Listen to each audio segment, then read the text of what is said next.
Well, hey there. Welcome to the first ever episode of FlightCast. I'm Jason Rosewell, and I'm a huge fan of Infinite Flight, so I thought, why not chat about it?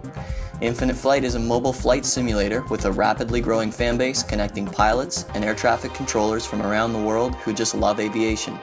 What makes it so great? Is it the realism? Is it the live mode that allows pilots and ATC to interact with each other in the game? Well, that's what we'll talk about. Today, I'm thrilled to have with me from Valdosta, Georgia, Tyler Shelton. Tyler's an Infinite Flight Moderator, and he's joining me via Skype. Tyler, welcome. Hey, how's it going? Good to be here. Yeah, thanks for coming. This is our inaugural FlightCast podcast, and you're our first guest. That's awesome. Yeah, man. So just for our listeners, what we're trying to do here is we're just going to talk about Infinite Flight, and there's lots to talk about right out of the gate because this is our first episode and stuff like that. But I guess just to give a little bit of background, I am not a pilot.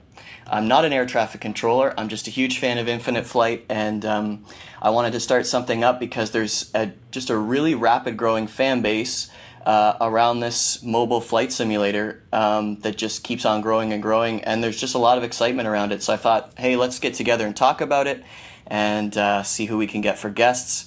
I don't know where it'll go, but we're going to give it a whirl. So I guess we'll just get right into chatting about, maybe Tyler, you can tell us what your involvement is with Infinite Flight. Well, for Infinite Flight, I'm basically kind of the leader and organizer of the air traffic control portion of Infinite Flight. It was kind of an interesting start while I was deployed last year, 2014, from March to August is when I kind of hooked up with Matt, and he asked a few questions, I guess about how to really build like an air traffic control side of Infinite Flight, and it really just went from there. Okay, so how did you meet Matt? How did you get involved with him? Really, I just met Matt through a few friends, I guess. I started playing Infinite Flight back in 2012, right after the iOS release, and I actually deleted it right away because I hated it. I thought it was bad, but I now know it was user error. I was pretty bad at landing.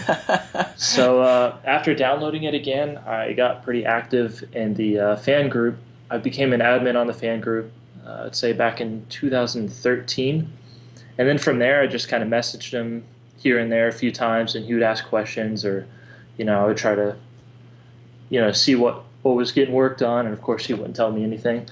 But in 2014 is actually when I got added to the beta program where we test things. And that was really just when it kicked off. And from there, he kind of let me take over a little bit and help him mold the air traffic control side, I guess. Okay, awesome. Well, so what gives you some members of the community will know this already, but what gives you the knowledge that you have? Why would Matt come to you for air traffic control questions? Well, I've actually been in the Air Force training as an air traffic controller, and as of about a week ago, I'm an official air traffic controller. So for me, it was awesome because, especially as a trainee in air traffic control, I'd been in for maybe about 2 years, so I was constantly in the books. So it's perfect for me to be able to kind of use that knowledge that I was actually learning and put it to a more practical use, and also help Matt out at the same time, building this program. So it was kind of cool. He allowed me to help myself and help him, and maybe share some different publications and references that we use in air traffic control that he wasn't necessarily familiar with as a pilot. Right. So do you know, not to dwell on too much on Matt here because we're talking to you, but do you know what his flight experience is? Is he a private pilot? Is he a commercial pilot? Where does that fit in all this? Yeah, he's actually a private pilot. I know he flies out in the West Coast area, and he's pretty active. I know a lot of times, I think when it might get busy or stressful, he goes and takes a flight, which I certainly don't blame him. No, I don't blame him either. I've done some flying. My first summer job was when I was 14, and a captain for Air Canada who lived in my area he had a Piper Super Cub on floats on a lake near where my grandparents lived, and He was doing float endorsements for college students. So Nice. if, for those not familiar, a float endorsement would mean, and Tyler, you can help me out here, I think you have to do a certain number of circuits on floats with the instructor, and then at the end of the day, he'll sign or the end of the week or whatever it is, he'll sign your float endorsement so that you're rated for floats. Right. That sounds pretty right. Yeah, to fly seaplanes. So this was a very small front and a back seat with a stick, and he said, Jay, I'm not going to pay you, but I will teach you how to fly if you want to come help me out with these float endorsements. Awesome. And, of course, I jumped on that because he knew that I was interested in flying. And my grandfather, who unfortunately passed away when I was 2 years old, he had planes all his life on lakes, and it was an avid pilot. And so it's kind of, my mom's always said it's in my blood. And so I did this for a summer. I would ride a motorbike down to the lake. I would hop in an aluminum boat. I would boat to this guy's dock, and then sometimes at the end of the day we'd go flying. So it was the coolest summer ever, for sure. That's awesome. But yeah, so that's kind of my introduction into aviation, and then it's just been, like I said, it's in my blood, and I do plan on. I'm 35, so it's in my 10-year plan to maybe go get my private pilot's license. Yeah, absolutely. I mean, it's definitely doable. I know here in America, a lot of people come, just to build hours. It's a lot cheaper to rent. I don't think I really started out super into aviation. I actually went to college for music, and then I went through the police academy, and then I decided to join the Air Force, and I really just held out to get an air traffic control slot. So I kind of touched into a little bit of everything, but now that air traffic control is kind of done and I'm settled in, I'm going to start working on my private pilot's license next January. So awesome. Congrats. That'll be amazing. Thanks. And I will be envious as I follow you on Instagram or whatever it is. Absolutely. All right, so let's bring it back to Infinite Flight now that we have a little bit of context. So we've covered kind of how you got into it. Maybe let's talk about the Infinite Flight community a little bit. I think there's something that we all love. There's a huge, I think over 14,000 now members of Infinite Flight fan group. Yeah, we just hit 14,500 as of today. Wow, amazing. And it was just 14,000 last week? Yep, maybe? last week. So right, it's rapidly growing. So by the time our listeners hear this, it'll probably be at 15,000. Huge community. What is it that you like about, because you're really involved in the community, what is it that you love about it? For me, I really just enjoy the friendships. I enjoy the fact that a lot of people bring different things to the table. So we have controllers in the group. We have pilots. We have commercial pilots, private pilots. I mean, there's people that are constantly teaching things, and then I like the fact that it's kind of like an outlet for a huge target audience. So, I mean, you have students, real-world pilots, retirees, professionals, and then in any way these people are able to kind of, relax at the end of the day through a flight. And, there's just so many different things that you can do.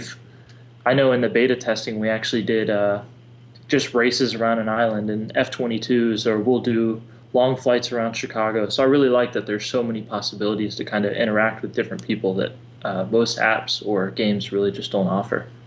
Yeah, for sure. We've got in the advanced controller community, there's what I find interesting is that you can interact with these people, and for the most part, we're interacting online. We're not talking unless some people use Zello, the walkie-talkie app, to communicate audibly, which is great. I've done that with my Alaska crew, Alaska Airlines in IFWP. So there's people that do that, but often you never see or hear these people. You're really only chatting with them, and you're flying or controlling with them. And what blows me away is the huge age group, right? It spans from very young to, in some cases, people who are retired. And so we've got, I won't mention any names, you know who you are, but there's someone in our advanced community who, he just told me how old he was the other day. He's 12 years old, and it just blew my mind because he's just a mature guy. You know, you never Yeah, know you'd have because never guessed it. Not at never all. guessed it. And by the way, while we're on that topic, you know who you are. This guy spends a lot of time on his devices. It doesn't matter what time of day I happen to be online. Maybe one of my kids is up in the middle of the night and I can't go back to sleep. This dude is online and he's working like a dog on the ATC server. So if you're listening to this, you know who you are. Like, you know, go outside for goodness sakes. Yeah, Go bounce a ball. it is pretty crazy though. I've had some conversations, just getting to know people, and I'll be like, it's been a long day. Go have a drink, and they're like, I'm only 14. Talking to somebody, Yeah. and you find out that they're a pilot for a certain airline, and they're like, yeah, I'm cruising at, flight level 320 right now, just hanging out. It's so crazy the different type of people you meet, and they're from all over the world. So for me, it's awesome to just kind of learn different cultures and kind of see what everybody else is about too. Yeah, for sure. So Tyler, when we talk about the advanced ATC community, there's obviously like for some that might feel like an elite group or a segregated group of people. Can you just kind of give us for maybe some listeners who are just kind of learning how things work, what's the difference between maybe the playground server, the free flight server, the advanced server, and how that works with the air traffic controllers? Yeah. Well, the free flight server is really just people that want to just fly. There's no violations. You can fly as fast as you want. There's no air traffic controller telling you what to do. So it's really just a kind of go mess around. I think everybody's guilty of going on there and flying a 747 upside down from time to time. And then you move on to the playground server where violations are still in effect. So if you taxi too fast or if you're flying too fast under 10,000 feet, you can rack up a few violations there.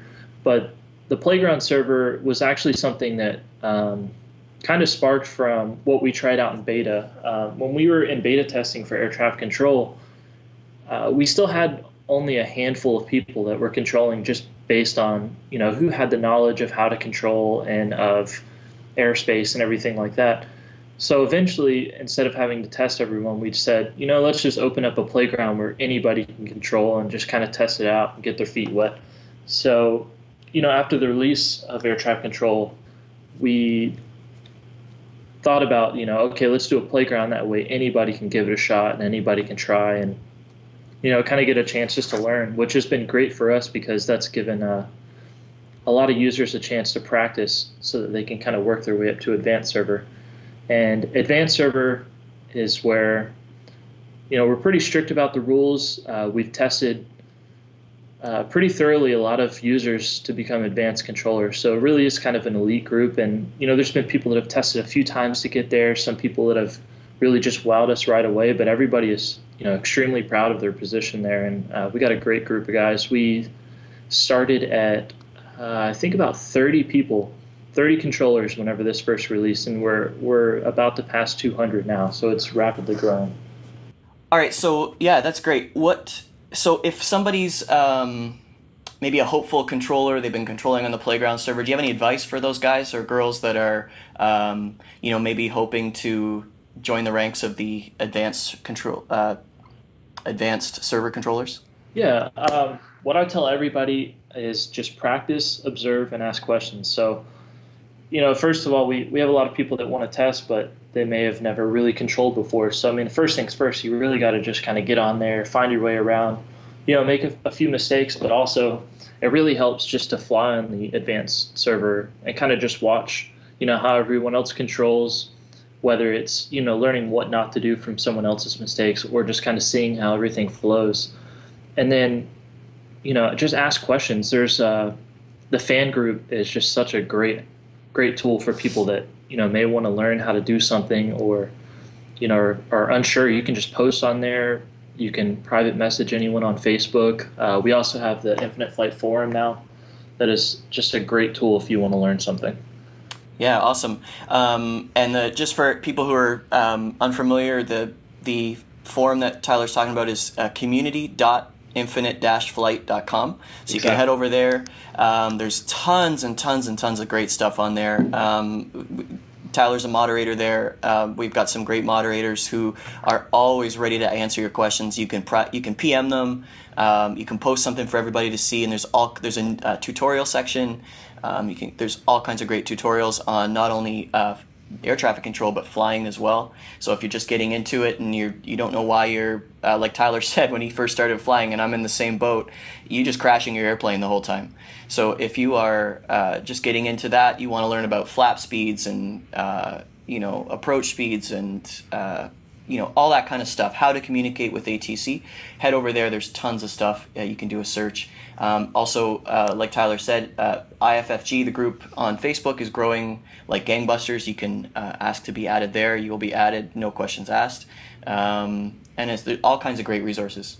Right, and if all else fails, YouTube is your best friend. Before I fly anything, especially in Infinite Flight, I always watch videos because I think every aircraft kind of has its unique way of landing. Like, if you ever watch an F-22, they keep their nose up and air brake all the way down the runway, whereas, some might just land a little differently or heavier or something like that. So that's a great tool if you need it. Awesome. All right, so moving away a little bit from maybe the ATC side, we've got people who are looking to do things like get lots of XP or, well, that's a good example. Any tips for people who want to just get lots of XP? And maybe to start with, what is XP? Well, XP is just really just your experience points. This comes from, long flights. I believe the XP is also calculated off of weather conditions. So if you're landing somewhere that's extremely windy or, turbulent conditions, you're actually going to gain more experience points by doing that. But really, the greatest way to build XP is just do lots of touch and goes. So basically, this is an approach as if you were going to land. And as you're rolling out on the runway, just, lift your flaps a little bit into the takeoff position and back up you go, and you'll just do multiple patterns. Sometimes, if you want to do tight patterns in a Spitfire or, plenty of options on Infinite Flight, you can even gain a couple thousand within 15 or 20 minutes. So that's really just the best way to do it. And for people who don't know, Tyler is the XP king. No joke, we'll go in a group of us to fly Spitfire patterns, and Tyler will come out going, I'll be proud of myself, I'll have like 950 XP, and Tyler will be like, boom, 4,000. Yeah, I don't know what it is. Maybe they hooked me up with like some special double XP thing. Oh, maybe that's it. I didn't even think about that. Yeah. Cool. Okay. Well, I just got a couple of. I'm gonna do some rapid fire questions. Tyler, I want you to answer these without thinking, as fast as you can. Okay. All right. Here we go. Let's do it. What liveries are coming out for the A320 family? Oh, I've seen AirAsia, JetBlue, Virgin America, and that's about it. But I'm hoping they have as much as the 737. All right. When's the next update coming out?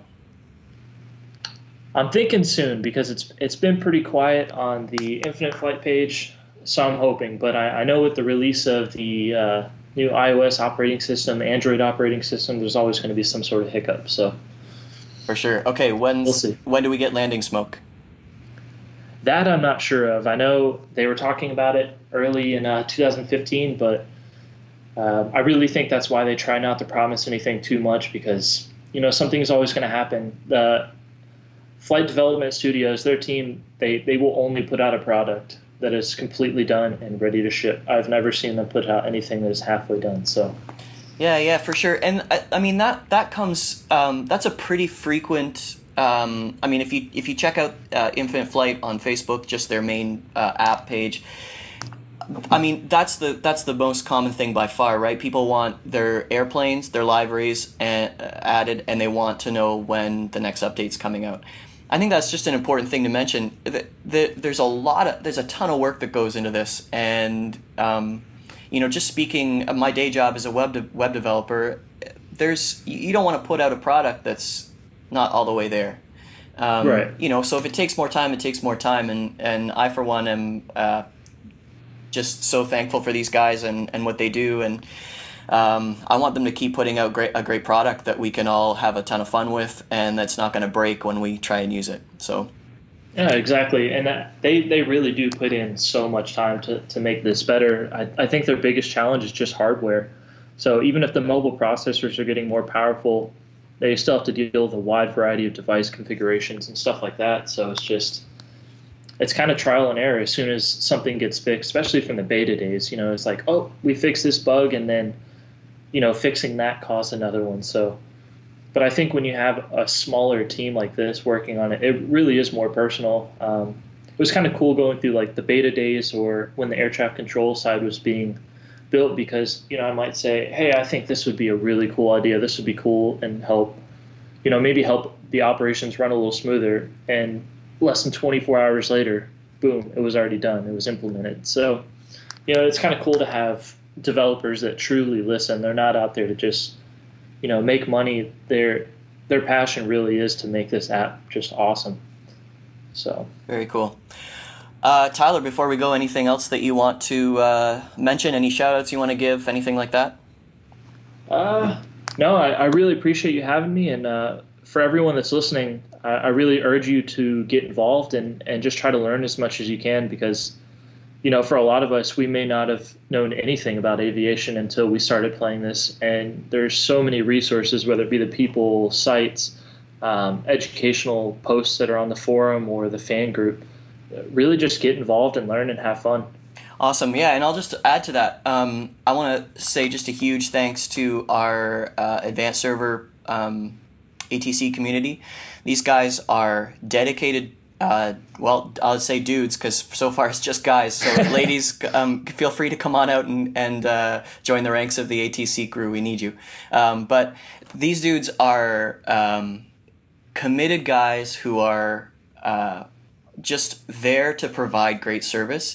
And it's a really cool community of, we're able to encourage each other and just really uphold a really high standard of air traffic control. So thanks to those guys. Thank you to our recruiting team. How many guys do we have on the recruiting team right now, Tyler? Is there like eight or 10? Currently we have eight. Yeah. So I'll just give a little public shout out to my recruiter, John.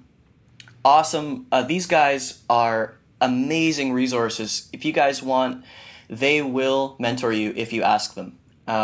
So please take advantage of that. So thanks to all those guys. And thank you for listening today. Thanks for playing Infinite Flight. And we'll see you next time. Tyler, thanks so much. All right. Thank you for having me. I appreciate it, Jason. That was Tyler Shelton, Infinite Flight Moderator and XP King, and he joined us from Valdosta, Georgia on Skype. Thanks everybody for joining us today. Please check out Infinite Flight on the App Store or on Google Play. Tell your friends about FlightCast and visit flightcast.audio for more information. To cover the fine print, FlightCast is not affiliated with Infinite Flight or Flying Development Studios. I'm Jason Rosewell. Thanks for listening and happy landings.